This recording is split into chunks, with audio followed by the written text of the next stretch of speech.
So today we are going to take our new chapter of science, that is physics. Physics का जो chapter है class 10 का वो है लाइट, और इसके बारे में हम समझने की कोशिश करेंगे कि लाइट क्या है. तो basically light it is a form of energy. क्या है? फॉर्म ऑफ एनर्जी है. और ये क्या देती है? It gives sensation to see the objects around us with the help of light. अगर लाइट नहीं हो तो हम कुछ भी नहीं देख पाएंगे, है ना. हमारी अपनी आंखों में कोई रोशनी होती है क्या?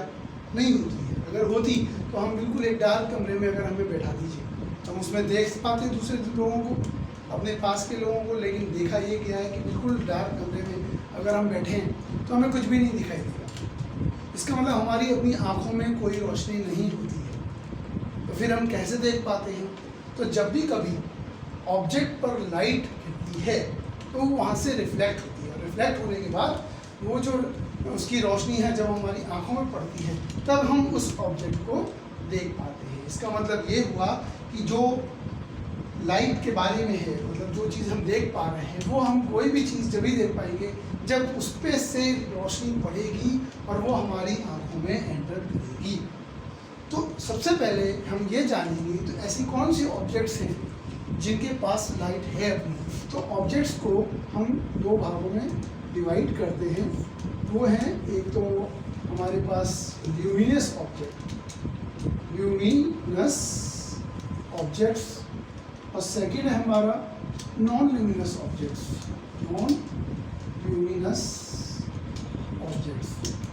अब ल्यूमिनस ऑब्जेक्ट्स को हम कैटेगरी में हैं जिनके पास अपनी लाइट होती है, उन्हें हम कहते हैं luminous object. For example they have their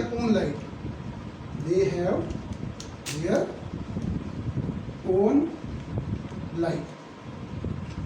for example जैसे सन है, स्टार्स हैं, टॉर्च है, कैंडल है, ठीक है ना, ट्यूबलाइट है. ये सब इस कैटेगरी में आएंगे. इनको हम कहेंगे ल्यूमिनस ऑब्जेक्ट. और नॉन ल्यूमिनस ऑब्जेक्ट्स वो होती हैं जो ल्यूमिनस ऑब्जेक्ट की हेल्प से हमको अपने लाइट देती है. जैसे मून. तो मून जो है वो नॉन ल्यूमिनस है. मून कैसे रिफ्लेक्ट करता है? वो सन की लाइट को रिफ्लेक्ट करता है, उसके अंदर अपनी कोई लाइट नहीं होती है. मून है, टेबल है, चेयर एंड एक्सेट्रा. इतनी सारी चीज़ें हैं जिनके पास अपनी खुद की कोई लाइट नहीं होती है.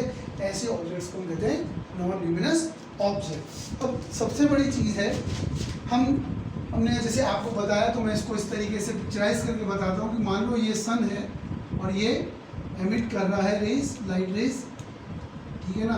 तो ये जो लाइट रे है, ये जब मान लो यहाँ पर कोई ऑब्जेक्ट हमारे सामने कोई रखी हुई है, मान लो कोई टेबल है, ठीक है ना, ये कोई टेबल रखी हुई है और ये इस पे लाइट फॉल हुई. तो ये लाइट फॉल होने के बाद ऑब्जर्वर जो कि हम हो सकते हैं, हमारी आँख है, हमारी आँख पर आती है.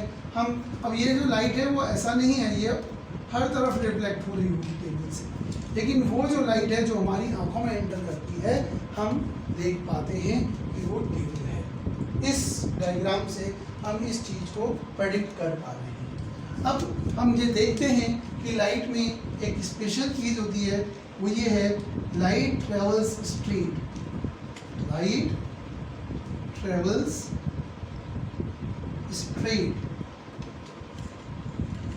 जब ये लाइट रे ट्रेवल करती हैं, यानी स्ट्रेट मतलब ये बिल्कुल सीधी चलती है ना, इसका पाथ जो है वो स्ट्रेट लाइन में होता है. अगर हम यहाँ कोई ओपेक ऑब्जेक्ट लगा दें, ओपेक मतलब अपारदर्शी, जिसपे हम दूसरी तरफ ना देख सकें, तो हमें यहाँ पर क्या दिखाई देगी? यहाँ पर हमको उसकी शैडो दिखाई देती है, जिससे ये प्रूफ होता है कि जो लाइट है वो सीधे ट्रेवल करती है. अब हमें इसके कुछ नेचर के बारे में पढ़ना है, लाइट के नेचर के बारे में. तो लाइट के नेचर के बारे में पढ़ने के लिए हमें उसकी कुछ प्रॉपर्टीज समझनी पड़ेगी और उसके बारे में हमें जानना पड़ेगा. तो हम प्रॉपर्टीज ऑफ लाइट पढ़ा रहे हैं. इसका ये हर प्रॉपर्टीज़ को बहुत ध्यान से समझने की ज़रूरत है कि इसकी क्या क्या इसका नेचर है, क्या इसकी प्रॉपर्टी पहली चीज़ कि ये जो है एक इलेक्ट्रोमैग्नेटिक नेचर की है। Electromagnetic nature.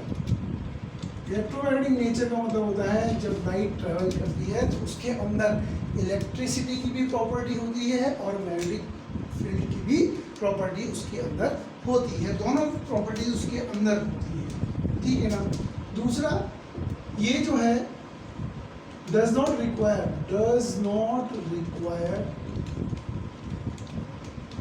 any मीडियम बोले तो सॉलिड, लिक्विड और गैस। इसमें इसको ट्रैवल करने के लिए किसी भी मीडियम की रिक्वायरमेंट नहीं है होती है। इसका जो नेचर है वो ट्रांसवर्स नेचर होता है। हमने आपको 9th क्लास में बताया था कि ट्रांसवर्स वेव और लॉन्गिट्यूडिनल वेव कैसा है, तो इसका ट्रांसवर्स नेचर होता है। इसमें जो इलेक्ट्रिक फील्ड है और मैग्नेटिक फील्ड है ये आपस में परपेंडिकुलर होते हैं। उसके बाद इसकी जो स्पीड है, स्पीड बहुत फास्ट होती है।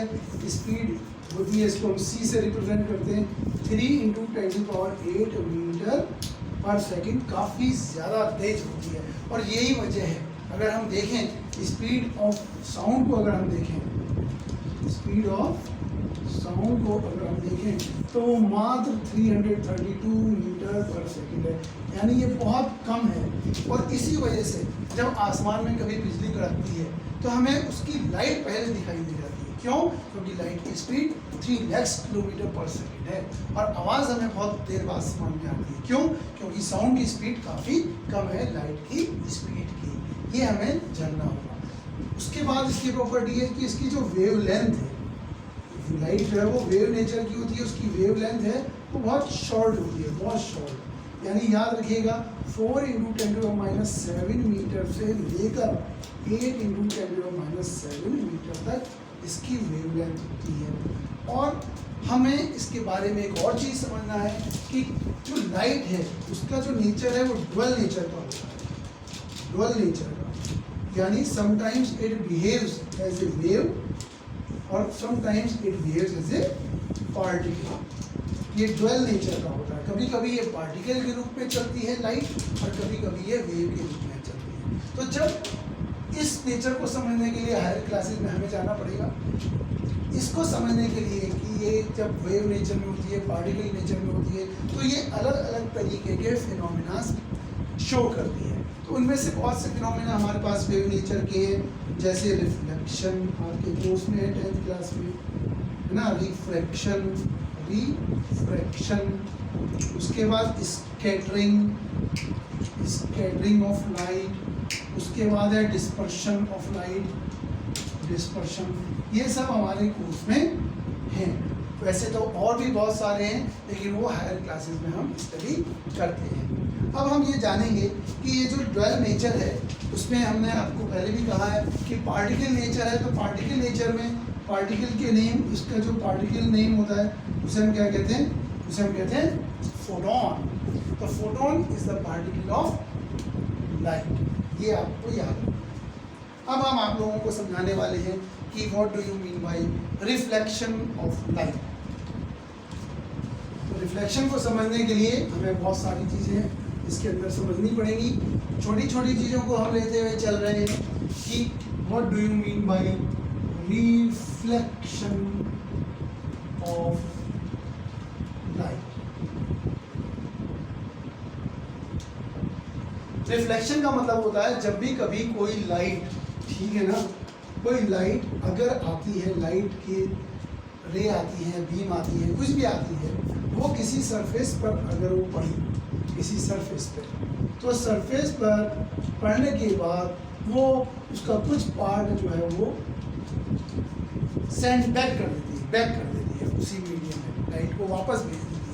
इसी फिनोमिना को हम कहते हैं रिफ्लेक्शन।